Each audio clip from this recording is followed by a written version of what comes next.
ప్రభుత్వం ధరణి సంగతి తేల్చేద్దామంటున్న రేవంత్ రెడ్డి. సో ప్రభుత్వం దగ్గర ఉండాల్సిన ప్రజల భూములు రికార్డులను ధరణి పేరుతో ఐఎల్ఎఫ్ఎస్ అనే ప్రైవేట్ కంపెనీ చేతిలో పెట్టడం ఏంటి?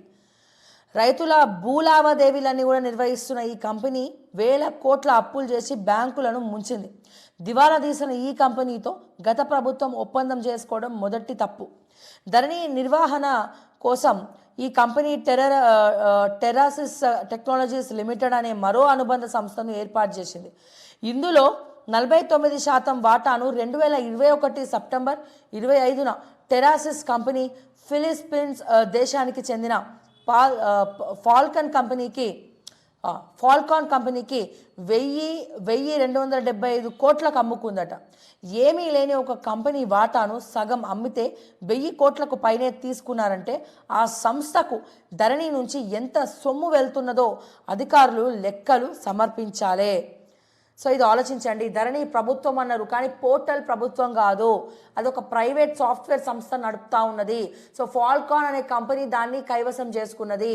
1000 కోట్లకు పైగా దాన్ని ఇది చేస్తూ ఉన్నారు. అండ్ కొంతమంది బుద్ధి లేని వాళ్ళు కమెంట్లో పెడతా ఉన్నారు, ఏంటంటే మళ్ళీ మీరు ప్రతిపక్షాన్ని క్వశ్చన్ చేస్తున్నారంటే, ఎస్ ప్రభుత్వాన్ని క్వశ్చన్ చేస్తే ప్రతిపక్షం వెళ్ళిపోయింది, వెళ్తూ ఏం తప్పులు చేసిండ్రో పదే ఎత్తి చూపించాలి కదా, మీకు కూడా దానికి సమాధానం చెప్పాలి కదా. సో ఇప్పుడు మీరు ప్రతిపక్షంలో ఉన్నా ఇప్పుడు గవర్నమెంటే ప్రతిపక్ష పాత్ర పోషించే స్థితికి తీసుకొచ్చిర్రు మీరు.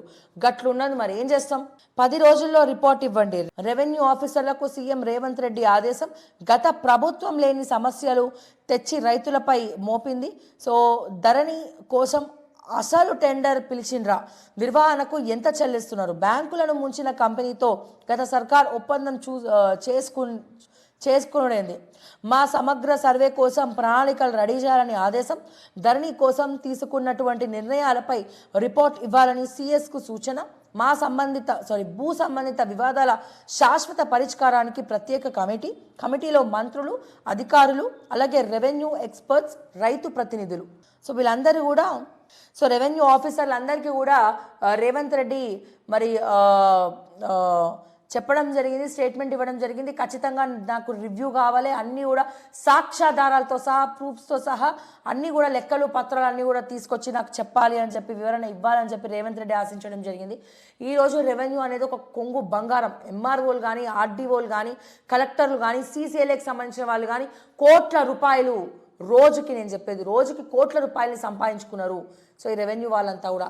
ఇంకొంతమంది అయితే ధరణిని అడ్డు పెట్టుకొని అడ్డుగోలుగా సంపాదించుకొని వాళ్ళ పొట్టలు పెంచుకున్నారు. సో ఇటువంటి పరిస్థితుల్లో వీళ్ళందరి మీద కూడా నిఘా పెట్టాలి అని చెప్పి ఫస్ట్ నుంచి కూడా మొత్తుకుంటా ఉన్నాం.